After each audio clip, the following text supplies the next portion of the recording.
freedom. Oh, freedom. Oh, freedom over me. And before I'll be a slave, I'll be buried in my grave. In America, times of strife and conflict have made way for powerful movements with clear goals and ambitious participants. Whether facing racial oppression or fearing for their safety, young leaders have proved that change can be achieved when you stand up and speak out. In 1946, the U.S. Supreme Court banned segregation in interstate bus travel. However, this was not enforced, leading to anger among many African Americans. The Congress of Racial Equality, or CORE, and the Fellowship of Reconciliation tested the Supreme Court ruling by forming the Freedom Riders movement. While Freedom Riders were attacked with magnitude and force, they never gave up on their mission to create equality within the transportation system. The actions of these Freedom Riders expressed how far Americans would go in order to achieve equality. James Farmer, co-founder and national director of the Congress of Racial Equality, saw the significance of desegregating interstate travel. He endorsed the new name Freedom Ride to win media attention and better communicate the mission and goals of the trip. And be free. A group of 7 African Americans and 6 whites left Washington, D.C. on May 1961 on a freedom ride in 2 buses bound for New Orleans. The group purposely drove through the South to aggravate the strong-standing racial prejudices of the many Southerners. Convinced that segregationists in the South would violently protest this exercise of their constitutional right, the Freedom Riders hoped to provoke the federal government into enforcing the law against segregation.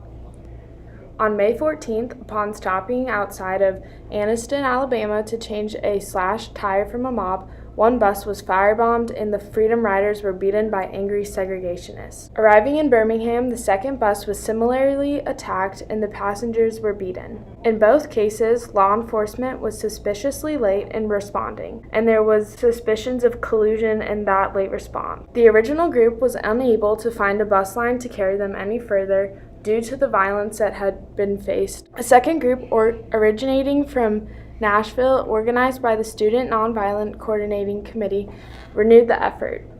The new Freedom Riders returned to Birmingham, and the U.S. Attorney General Robert F. Kennedy secured a bus and protection from the State Highway Patrol as they traveled to Montgomery, where when local police failed to protect them, they were again beaten.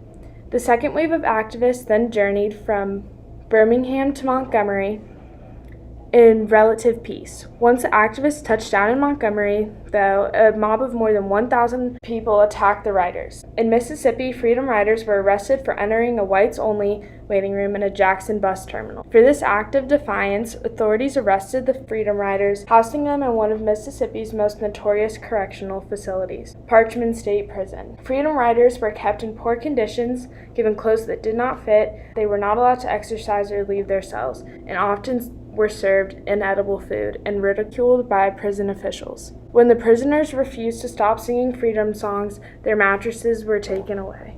On May 30th, 1961, in Jackson, Mississippi, Glenda Gaither, one of the first Freedom Riders from New Orleans, conducted tests at a railway terminal. When she attempted to use the white restrooms, she was arrested for disorderly conduct and sentenced to a $200 fine and a 60-day jail term. Their actions started a movement as more and more Freedom Riders got involved. According to the Congress of Racial Equality, by the end of the summer, the protests had spread to train stations and airports across the South. And in November, the Interstate Commerce Commission issued rules prohibiting segregated transportation facilities. They revolutionized the tactics and strategies of the civil rights movement by extending the movement. Efforts from the SCLC's successful Birmingham campaign of 1963 called for new national voting rights in order to promote equality and reduce discrimination within the Deep South. Yet their efforts ended up escalating a nonviolent war. According to John Lewis, the prison system became a training ground for the next generation of activists, as people were encouraged to stand up for their national rights defined in the Constitution. Their efforts can be described as through nonviolence, Courage displaces fear, love transforms hate. The Freedom Riders pressured the government to take action against discrimination in the South. This was seen when Kennedy's administration made a desegregation order allowing all passengers to sit wherever they please on the bus, and white and colored signs had to come down on the terminals, separate drinking fountains, toilets, and other public areas. This was possible due to the media used during this time, as it inspired many young activists to take action in the fight and support the Black movement. People eventually questioned if America was implementing equality within its society, causing a change in the society.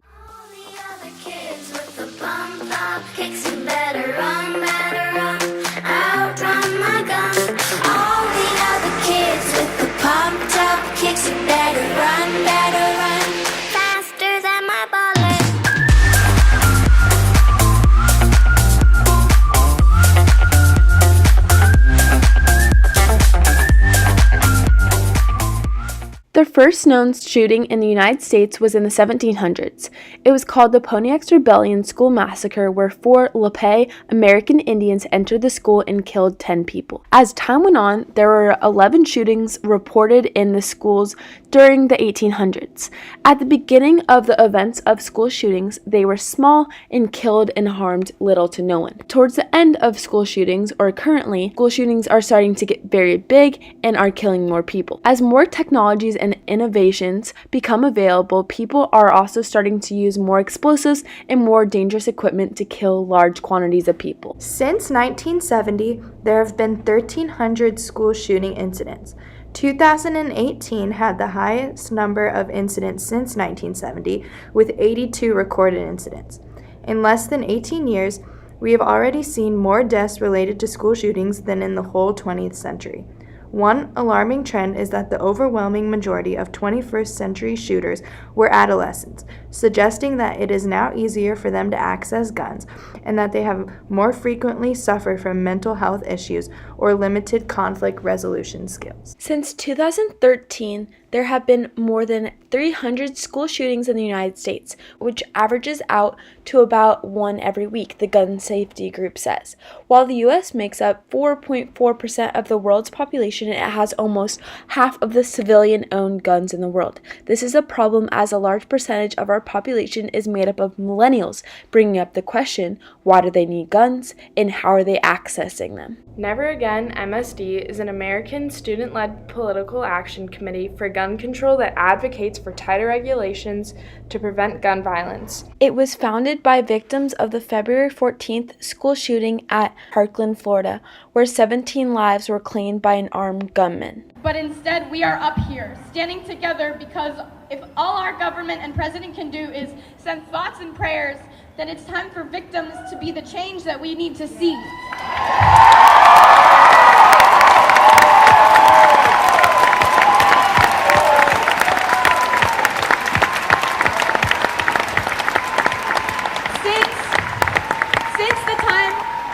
Fathers, and since they added the Second Amendment to the Constitution, our guns have developed at a rate that leaves me dizzy.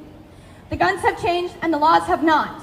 We certainly do not understand why it should be harder to make plans with friends on weekends than it is to buy an automatic or semi-automatic weapon. Tragic events like school shootings bring to attention the issue of gun control laws.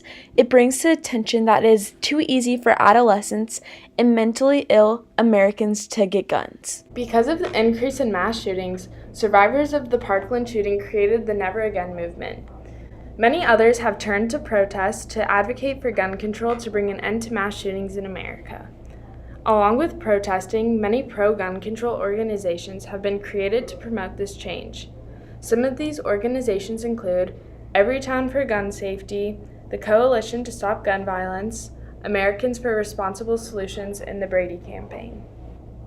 These organizations have been effective because they have identified the NRA and their opposition.